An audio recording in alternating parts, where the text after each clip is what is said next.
Haleluya. Haleluya. Puji Tuhan. Haleluya, puji Tuhan. Amin. Oleh kemurahan Tuhan, kesempatan yang kedua pagi ini untuk saya menyampaikan firman Tuhan. Seizin Tuhan Yesus Kristus melalui Bapak Gembala dan Ibu Gembala di tempat ini, saya dipercayakan untuk menyampaikan firman Tuhan. Saya seorang hamba Tuhan, namanya Jonisius Bako. Panggil saja Om Joni. Kalau orang Timur panggil itu harus marganya Bako. Kalau panggil nama itu tidak sopan. Haleluya. Tapi kalau saya di sini mau panggil nama belakang, depan, apapun yang terbaik untuk Tuhan. Terima kasih. Pelayanan di Manggarai Timur, Kota Sambirampas, dekat dengan Riung. Punya istri 1, anaknya ada 6 orang. Haleluya. Oke, nanti perkenalannya kita lanjut karena cerah. Jangan pulang sebentar, kita cerita-cerita, tapi pakai masker. Tema yang akan saya sampaikan pagi hari ini, sudah tampil di layar saudaraku. Tidak sukar untuk dipahami. Pahit jadi manis. Ibadah pertama saya sudah katakan bahwa saya tidak akan menjelaskan tentang sesuatu makanan atau minuman yang pernah kita nikmati, kita kecap di lidah, di bibir itu dan pahit sekali. Sebaliknya manis sekali. Tetapi yang kita akan perhatikan pagi ini adalah realita hidup, kehidupan gereja Tuhan, orang percaya, saya dan saudara. Haleluya. Ayatnya di dalam Rut pasal yang pertama, ayat 19 sampai dengan ayatnya yang ke-22. Haleluya. Oke, yang pegang Alkitab silakan, tapi di depan sudah ditampilkan. Saya akan bacakan firman Tuhan bagi kita semua. Ayat yang ke-19 dikatakan, dan berjalanlah keduanya sampai mereka tiba di Betlehem. Ketika mereka masuk ke Betlehem, gemparlah seluruh kota itu karena mereka dan perempuan-perempuan berkata, Naomikah itu? Ayat 20, tetapi ia berkata kepada mereka, janganlah sebutkan aku Naomi, sebutkanlah aku Mara, sebab yang Maha Kuasa telah melakukan banyak yang pahit kepadaku. 21, dengan tangan yang penuh aku pergi, tetapi dengan tangan yang kosong Tuhan memulangkan aku. Mengapakah kamu menyebutkan aku Naomi? Karena Tuhan telah naik saksi menentang aku dan malapetaka kepadaku. Ayat 22, demikianlah Naomi pulang bersama-sama dengan Rut, perempuan Moab itu, menantunya yang turut pulang dari daerah Moab, dan sampailah mereka di Betlehem pada permulaan musim menuai jelai. Demikian firman Tuhan bagi kita dan tentunya kita semua berbahagia. Saya katakan bahwa tema ini adalah realita hidup dalam kehidupan orang percaya. Entah itu mau jemaat Tuhan, entah itu mau orang awam, entah itu mau hamba Tuhan. Kita pernah merasakan dua hal itu, pahit dan manis. Dan saya katakan juga, kalau sampai ada orang yang tidak merasakan kedua hal ini, perlu dipertanyakan karena ada masalah besar. Haleluya, khususnya di zaman sekarang. Kalau sudah tidak lidah ini merasa apa-apa, wah saudaraku, itu harus cepat-cepat. Saudaraku yang dikasihi dalam Tuhan Yesus Kristus, untuk mencapai sebuah tujuan, untuk mencapai sebuah kesuksesan, tidak mudah kita membalik telapak tangan, tetapi harus melalui proses-proses yang saat-saat tertentu sangat menyakitkan dan membuat kita pahit. Kalau dalam ayat yang ke-20 saudaraku kita melihat di sana bahwa Rut katakan bahwa jangan menyebut aku Naomi. Sebutlah aku Mara sebab yang Maha Kuasa telah melakukan banyak yang pahit kepadaku. Banyak yang pahit. Bukan satu, bukan dua, bukan tiga, dikatakan banyak.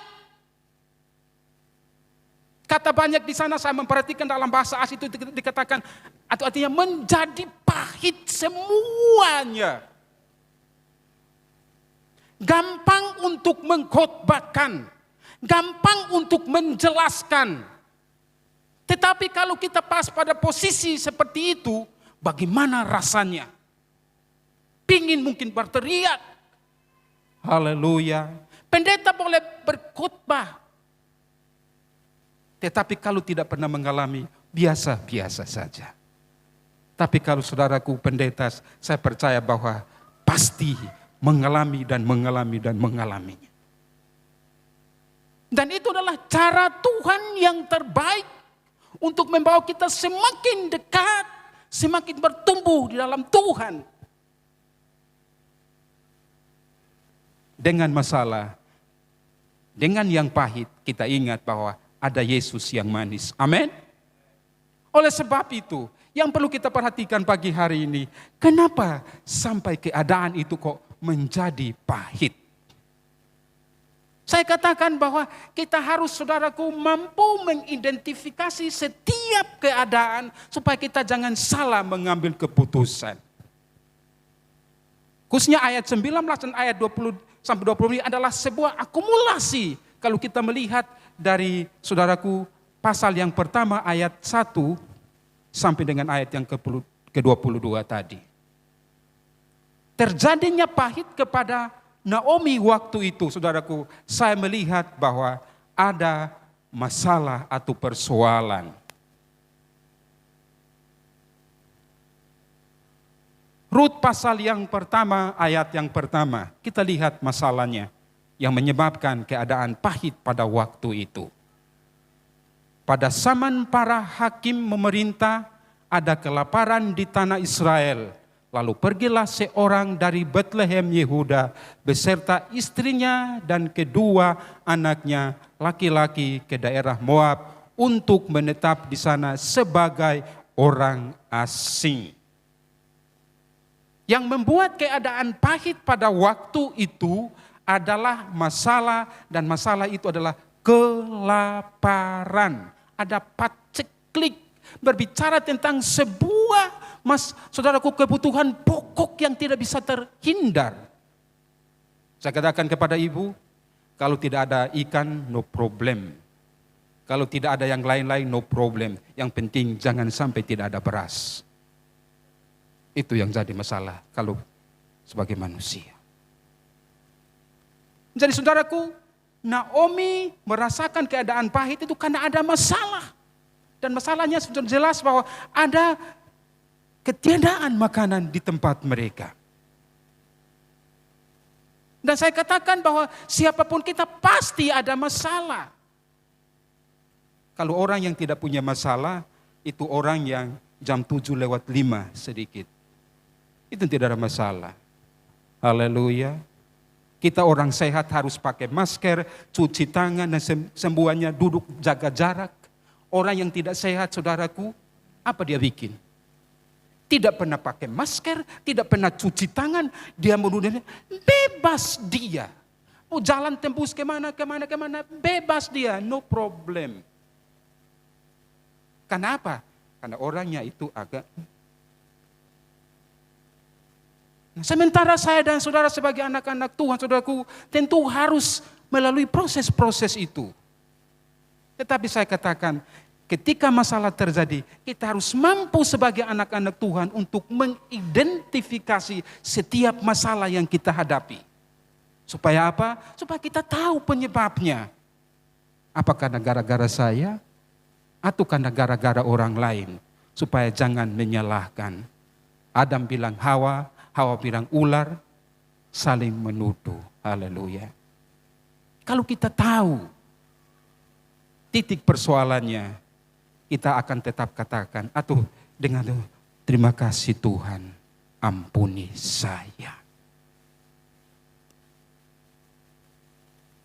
Sekali lagi, tidak ada seorang pun jemaat Tuhan, hamba Tuhan yang kebal terhadap yang satu ini. Karena itu adalah sebuah proses untuk kita sampai kepada tujuan yang dikehendaki Tuhan.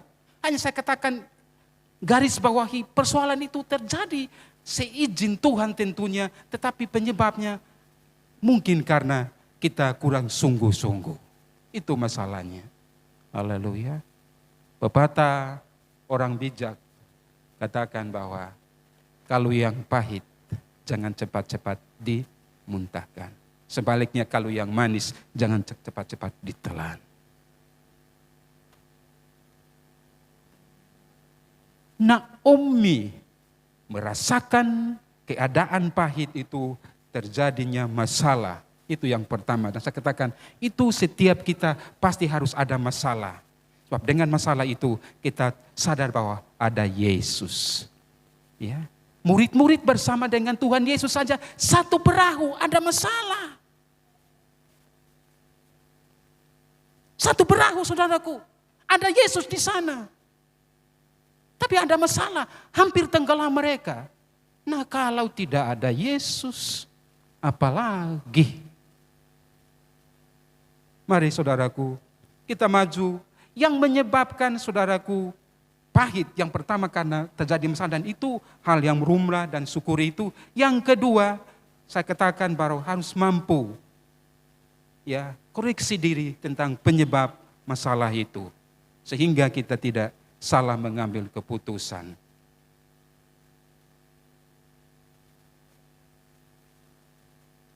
Berikut saudaraku, yang menyebabkan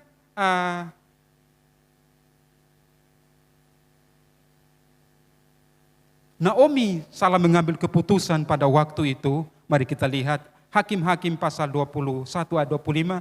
Pada zaman itu tidak ada raja di antara orang Israel. Setiap orang berbuat apa yang benar menurut pandangannya sendiri. Perhatikan, setiap orang berbuat apa yang benar menurut pandangannya sendiri. Tidak menurut pandangan yang benar. Tidak menurut pandangan firman Allah. Tetapi menurut mereka. Hak asasi. Kenapa lu atur sama beta? Beta kan punya hak. Kalau dia itu orang timur. Kalau sudah ngomong tentang hak asasi, kita selesai sudah. Mau ngomong apa? Silakan.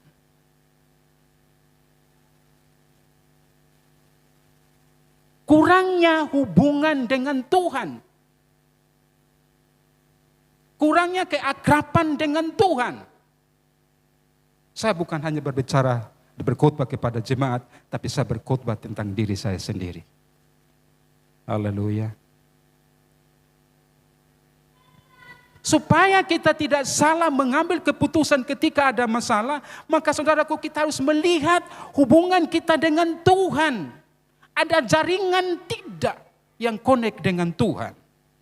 Dan yang tahu itu bukan Bapak Gembala, bukan orang lain. Tetapi kita sendiri yang akan menyadari itu.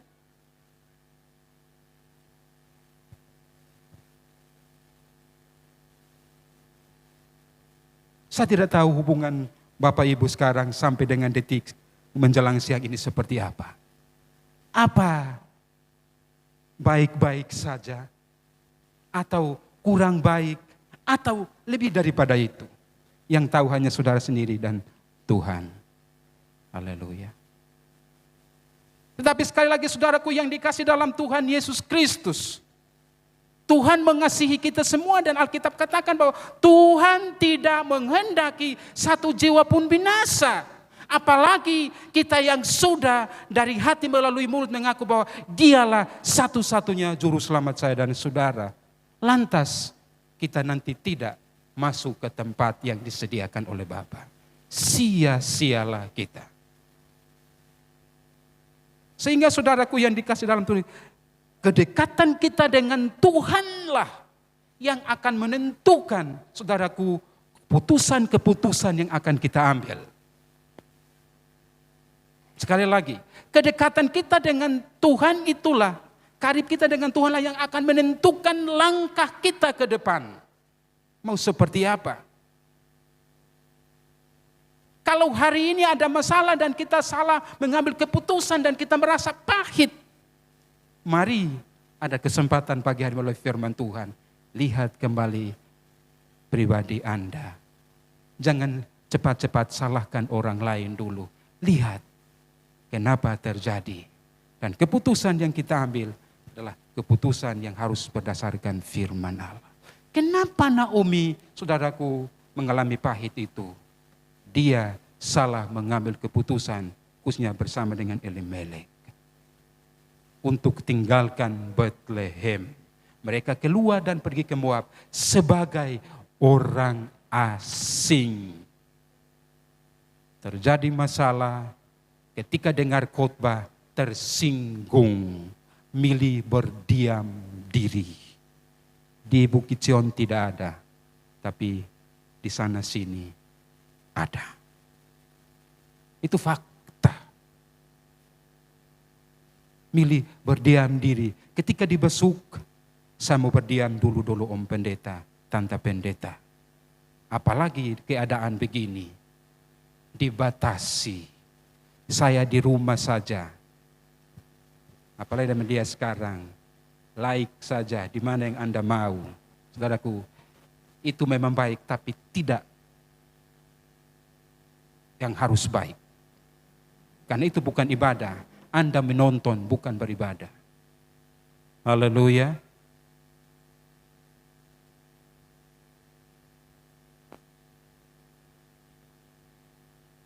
Setiap persoalan apapun yang Tuhan izinkan terjadi, saudaraku, ada maksud Tuhan. Dan kita harus tahu maksud Tuhan itu supaya kita tidak, saudaraku, hanya mengeluh terus. Mengeluh terus. Berdoa supaya diberkati itu secara jasmani. Tidak pernah, saudaraku, berani bertindak. Kenapa? Karena dia belum punya hubungan yang baik dengan Tuhan. Oleh sebab itu, saudaraku, kita perhatikan selanjutnya penyebab kepahitan yang terjadi alami oleh Naomi dan juga kita adalah salah mengambil keputusan. Dan saya sudah jelaskan tadi kenapa salah itu, karena hubungan kita dengan Tuhan kurang koneks. Saudaraku, dan yang berikut, supaya kita dipulihkan oleh Tuhan. Supaya, saudaraku, kita dirubah oleh Tuhan dari pahit menjadi manis, maka tidak ada lagi cara lain kecuali kita sadar dan kembali kepada sumber segalanya. Kecuali Naomi harus balik ke Bethlehem. Tidak boleh pindah lagi ke tempat lain. Sekalipun ada mungkin tawaran dari keluarga dan siapapun. Di sana ada, di sana bisa, di sana boleh. Tetapi Naomi, saudaraku, memilih untuk balik kembali di Bethlehem. Ulangan pasal yang ke-11, ayat yang ke-16. Perhatikan. Hati-hati supaya hatimu, saya ulangi, hati-hati supaya jangan hatimu terbujuk sehingga kamu menyimpang dengan beribadah kepada Allah lain dan sujud menyembah kepadanya. Hati-hati ketika kita ada masalah dan ketika kita mengambil keputusan. Dan keputusan itu kalau hubungan kita kurang dengan Tuhan, maka kita akan cepat, oh ini yang pasti, ini yang baik. Belum tentu, saudaraku. Sehingga Musa dalam kitab ulangan dia mengulangi bahwa hati-hati. Berarti harus benar-benar punya sinyal yang baik dengan Tuhan. Supaya iblis jangan mempergunakan kesempatan itu dan membawa kita jauh daripada Tuhan. Ayat yang ke-17 dikatakan, jika demikian maka akan bangkitlah murka Tuhan terhadap kamu dan ia akan menutup langit sehingga tidak ada hujan dan tanah tidak mengeluarkan hasil. Lalu kamu lenyap dengan cepat dari negeri yang baik yang diberikan Tuhan kepadamu. Ini konsekuensinya. Ya. Jadi kalau kita tidak hati-hati, maka kita akan mengalami yang ini. Dan ketika ini terjadi, bisa saja kita katakan, kenapa sudah begini? Saya sudah beribadah, saya sudah dengar khotbah, saya sudah memuji Tuhan, saya sudah berikan persembahan. Tapi kenapa begini? Karena kita kurang hati-hati maksudnya. Sudah tahu ada rambu lalu lintas, tapi mau tancap gas. Sudah tahu hijau, sudah tahu kuning, mau nyerobot masuk. Terjadi. Oleh sebab itu saudaraku yang dikasih dalam Tuhan Yesus Kristus, dalam kehidupan kita sebagai anak-anak Tuhan, langkah kita harus diatur oleh Tuhan. Jangan diatur oleh kata orang. Jangan diatur sesuai dengan pendapat Anda sendiri. Punya konsep sendiri. Tetapi harus diatur oleh Tuhan. Sehingga ada perubahan yang terjadi dalam kehidupan kita. Sehingga yang dulunya pahit bisa menjadi manis untuk hormat dan kemuliaan nama Tuhan. Ayat yang ke-18 ulangan dikatakan, tetapi kamu harus menaruh perkataanku di dalam hatimu dan dalam jiwamu. Kamu harus mengikatnya sebagai tanda pada tanganmu dan haruslah itu menjadi lambang di dahimu. Artinya firman Tuhan yang kita baca, firman Tuhan yang kita dengar tidak harus sebat di otak kita, tetapi harus menjadi rema. Kemanapun kita pergi dan berada, itu tidak boleh kita tanggalkan dalam kehidupan kita. Firman Allah itu yang membentuk setiap langkah kita, setiap tutur kalimat kita, setiap gaya hidup kita. Kalau itu benar-benar kita taruh di hati, kalau benar-benar itu kita kenakan dalam kehidupan kita.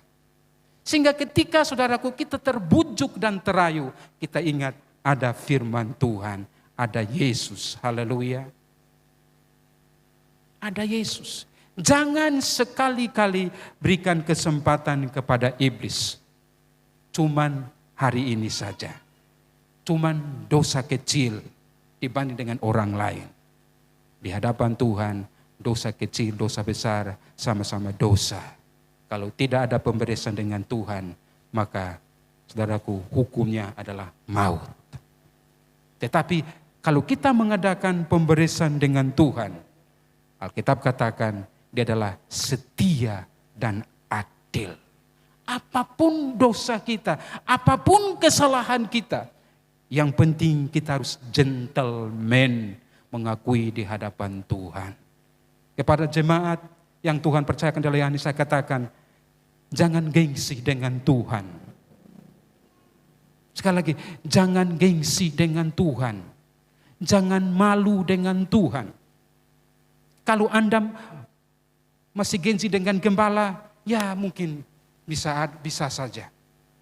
Mungkin Anda perasaan, saudaraku, dengan teman dekatmu karena menurut Anda ini sesuatu yang sangat menjijikkan. Sesuatu yang saudaraku tidak harus terjadi, tapi Anda sudah pernah melakukan. Terus Anda diam diri, haleluya.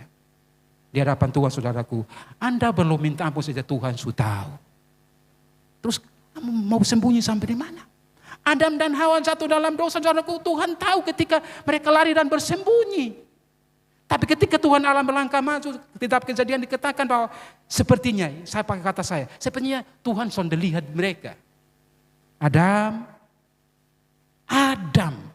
dia tidak memanggil dan dia tidak melotot kemana-kemana. Dia santai saja. Kalau saya mau menghayati secara pribadi, Adam. Tapi dia tahu, oh mereka sembunyi di sana. Tinggal respon kita mau mengakui, ini aku Tuhan. Haleluya. Bisa seperti itu. Tidak ada yang tersembunyi, saudaraku. Tidak ada yang Tuhan tidak tahu. Mau di kamar seperti apa tertutupnya, mau seperti apa rapinya disusun, saudaraku, Tuhan sudah tahu. Tinggal saja kita mau mengaku kepada Tuhan supaya ada pemberesan. Supaya jangan pahit terus, tetapi kita boleh dipulihkan untuk menjadi berkat. Haleluya.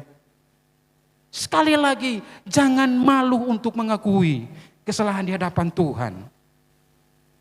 Ketika kita, saudaraku, mampu, hati Tuhan luar dari biasanya untuk menerima kita kembali. Sadar, saudaraku, siapapun kita ini, kita berada di detik-detik terakhir. Bapak Gembala katakan, pintu kemurahan Allah masih terbuka. Kesempatan masih dianugerahkan kepada kita. Jika hari ini kita mendengar suara Tuhan, jangan keraskan hatimu, jangan gengsi, jangan tunda-tunda. Bet mau pemalu. Lu malu dengan orang, masa malu dengan Tuhan. Haleluya. Tuhan berikan kita kesempatan untuk kita mau kembali. Haleluya. Terbukti dalam keadaan kepahitan yang demikian, saudaraku. Elimelek sudah tidak ada. Kedua anaknya sudah tidak ada. Dia menyuruh anak-anak mereka yang menantu perempuan pulang saja menurut pikiran mereka. Kenapa? Apa dia salah? Tidak. Menurut mereka dia baik adanya. Dia tidak menyusahkan lagi anak mereka. Anak mantu maksudnya. Dia suruh mereka pulang. Dan terbukti satunya pulang, satunya tetap berkeputusan untuk bersama-sama dengan Naomi. Dia balik, saudaraku, ketika dia tahu bahwa di Bethlehem kembali ada hasil. Dia balik, dia tidak tunggu-tunggu. Dia tidak tunggu besok dulu, minggu depan dulu, belum ada taksi, belum ada ini, belum ini. Dia pulang, saudaraku. Kalau saya lihat di peta, Moab jarak tempuh lewat darat sampai ke Bethlehem 80 sampai 100 kilo. Mereka bukan pakai ojek, mereka bukan pakai travel. Mereka berjalan kaki, siap bayar harga. Haleluya. Kalau musimnya baik, tapi baik panas dan cerah, enak, saudaraku. Tapi kalau hujan seperti awal tahun ini, bagaimana keadaannya pada waktu itu? Tapi Naomi siap bayar harga. Dia tidak mau terpuruk lagi. Tapi dia sadar dan dia kembali. Hanya di Bethlehem yang bisa menghidupkan mereka. Dan itu terbukti. Hanya kita balik kepada Tuhan. Tidak ada yang lain. Tidak ada cara yang lain. Halo? Tidak ada bentuk yang lain. Hanya sadar balik haluan kembali kepada sumbernya. Yesus. Dia akan menerima kita kembali apa adanya. Haleluya. Dia tidak akan tunda-tunda. Ulangan pasal yang ke-28 ayat 1. Jika engkau baik-baik mendengarkan suara Tuhan Allahmu. Saya berhenti di sana. Jika engkau baik-baik. Sebaliknya, saudaraku, kalau kita tidak baik-baik, jelas akan ada problem dan penyelesaiannya akan ribet. Tetapi kalau kita mau baik-baik mendengarkan suara Tuhan Allahmu dan melakukan dengan setia segala perintahnya yang disampaikan kepadamu pada hari ini, maka Tuhan Allahmu akan mengangkat engkau di atas segala bangsa di bumi. Haleluya. Tuhan akan mengangkat kita kembali. Tuhan akan mempromosikan kita kembali. Ini orang yang dulunya terpuruk. Ini orang yang dulunya tidak dipakai. Tetapi sekarang dia sadar. Dia tahu bahwa hanya Yesus yang memulihkan dan dia datang kepada Tuhan. Ada begitu banyak kesaksian. Orang-orang yang hidup dulunya terpuruk. Tapi dia kembali kepada Yesus dan dipakai secara luar biasa. Yang penting adakan pemberesan dengan Tuhan. Itu saja kuncinya. Jangan tunda-tunda lagi. Pintu kemurahan Allah masih terbuka. Di tempat lain ibadah masih ditutup. Bukit Sion buka pintu. Mari silakan masuk dengar firman Tuhan. supaya kita dipulihkan oleh Tuhan. Haleluya. Matius 11 ayat yang 28. Ayat yang sudah kita hafal. Tapi sejauh mana respon kita terhadap itu? Marilah kepadaku, hai kamu yang letih lesu dan beban berat. Aku, kata Yesus, akan berikan kelegaan kepadamu. Ini bukan janji seorang pendeta, bukan gembala di Bukit Sion, bukan saya, tapi ini janji firman Allah. Bisa katakan amin? Amin. Mari saudaraku, jangan tunda lagi. Jangan pindah tempat ke sana dan ke situ. Kembali langsung kepada intinya. Dia siap untuk menerima kita. Kalau kita baca ayat selanjutnya, kuk yang dia pasang itu, kacamata jasmani itu berat. Tetapi dikatakan itu akan menjadi ringan. Kenapa? Karena kita ikut jalurnya Yesus. Haleluya. Kenapa kita merasa berat? Karena kita pilih ikut langkahnya kita. Sehingga merasa itu berat, pahit adanya. Tetapi kalau kita mengikut jalannya Tuhan, sekalipun berat, rasanya akan enak, aman. Aku akan berikan sentosa kepadamu dalam terjemahan lama.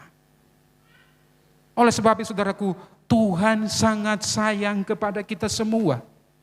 Tuhan masih berikan kesempatan kepada kita semua. Mungkin pagi ini saudaraku, menjelang siang ini kita tidak sepuruk seperti Naomi. Mungkin masalah-masalah kita hanya sepele. Tetapi saya katakan kalau Tuhan bawa kita kepada titik itu, wah saudaraku, luar daripada yang biasa cara manusia. Tetapi ketika kita sadar dan kembali saudaraku, Tuhan tidak akan pakai pasal ayat ini untuk menghukum kita. Tuhan tidak akan mengadili kita, yang penting kita mampu dari hati. Tuhan ini aku. Haleluya. Lukas pasal yang ke-15 ayat yang ke-20. Cerita juga yang sangat familiar bagi kita. Dan bukan saja gembala yang tahu, jemaat Tuhan, simpatisan, kaum awam, semua tahu ayat ini. Anak yang terhilang, dia menuntut haknya. Bagiannya, orang tua bagikan, tidak tahan, kan itu memang bagiannya. Tetapi dia salah pergunakan. Dan akhir hidup dalam kisah itu, dia mengalami juga kepahitan. Sampai-sampai ingin makan makanan dari yang namanya ternak. Masalah. Saudaraku, ketika masalah itu terjadi dan dia terpuruk, sudah tidak ada apa-apa lagi. Kalau dia sadar, padahal di rumah Bapak ada banyak makanan, ada sebuah kelimpahan. Kenapa harus saya susah? Dan dia langsung balik haluan dan kembali. Dia tidak gengsi. Haleluya. Banyak kali kita gengsi dengan Tuhan. Haleluya. Tuhan melihat hati kita pagi hari ini. Dan keputusan ada di kita. Ya, keputusan ada di kita, dalam keadaan itu mau sadar kembali tidak. Kalau tidak mau kembali pun Tuhan tidak paksa. Tuhan tidak paksa, tetapi Tuhan tetap menghimbau, marilah kepadaku. Bawa persoalanmu kepada Yesus. Hanya Yesus yang sanggup menyelesaikan. Terkadang kita merasa bahwa Tuhan tidak sayang sama kita dengan berbagi proses itu. Tetapi dengarkan baik-baik. Kalau pagi hari ini ada kita yang mengalami kepahitan seperti apapun, keterpurukan seperti apapun, itu bentuk Tuhan sayang sama kita. Amin. Walaupun mungkin itu kita merasa itu berat dan kita berteriak, itu bentuk cintanya Tuhan bagi kita. Amin. Belum sebanding dengan pengorbanan Yesus di Bukit Golgota. Segala-galanya dia berikan hanya untuk mau menyelamatkan saya dan saudara. Pagi ini saya tidak tahu apa persoalan Anda. Tetapi yang saya tahu, ada Tuhan Yesus yang siap mau menerima Anda. Lukas tadi katakan, dari jauh ia masih melihat, dia tahu persis. Oh itu anak saya. Dan dia tidak perlu tanya-tanya lagi. Seperti orang-orang yang ada di Bethlehem waktu itu, apakah dia Naomi? Dikatakan bapaknya tidak bertanya lagi, dia sangat yakin. Oh, itu anak saya yang terhilang dan dia muncul kembali. Dia katakan dia tidak duduk diam, tapi dia lari dan menjemput anak itu. Bukan saja menjemput, tapi dia peluk dan dia cium. Luar biasa kasih Tuhan. Lantas apa yang kita mau pertahankan hari ini dan tetap dalam keadaan yang pahit-pahit terus? Tuhan sayang kita semua, saudaraku. Dan saya katakan, Tuhan pakai cara yang demikian supaya menyadarkan kita. Kalau tidak demikian, kita akan tidak sadar-sadar.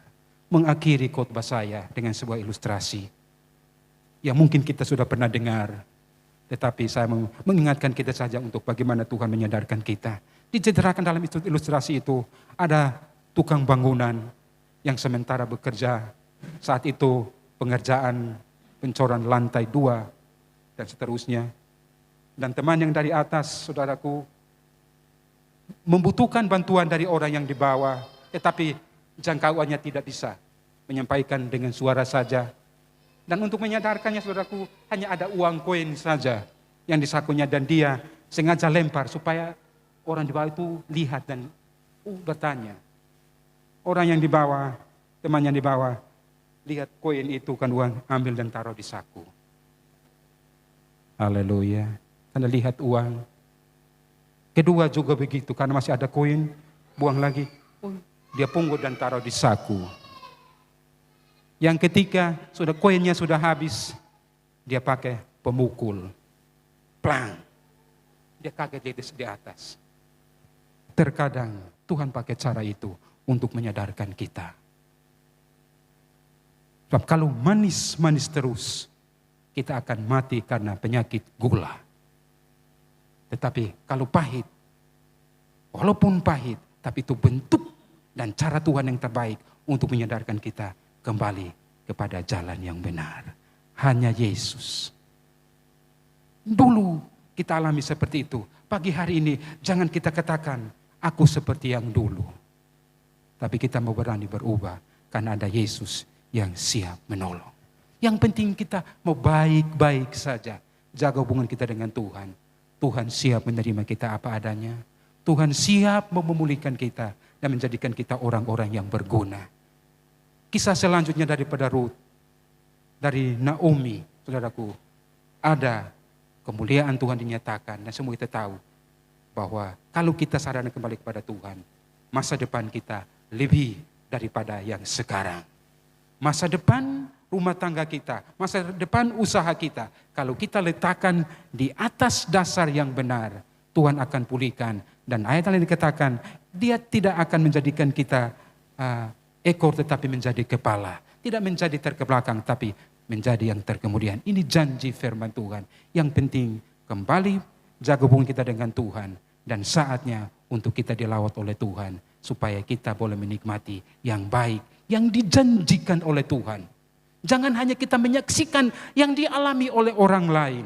Tetapi kita membuka hati juga untuk kita merasakan kasih-Nya Tuhan, kebaikan-Nya Tuhan yang diberikan kepada setiap kita. Tuhan Yesus memberkati. Yesus yang sanggup membawa kita untuk sadar sepenuhnya. Roh Kudus ada menolong kita untuk melangkah di tengah-tengah yang tidak kita kuat. Tetapi dikatakan bersama dengan Yesus kita akan melangkah dan mencapai tujuan untuk hormat kemuliaan nama Tuhan.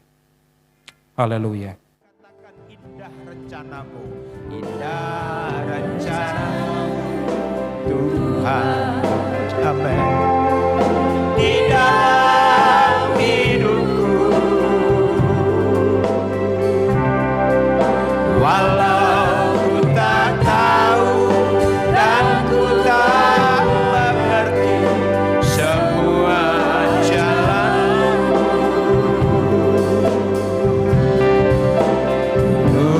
ku tak tahu Tuhan. Berat ku rasakan, hati menderita dan ku tak berdaya. Mari saudara sejemput kita semua. Tapi ku mengerti sekarang. Tapi ku mengerti sekarang.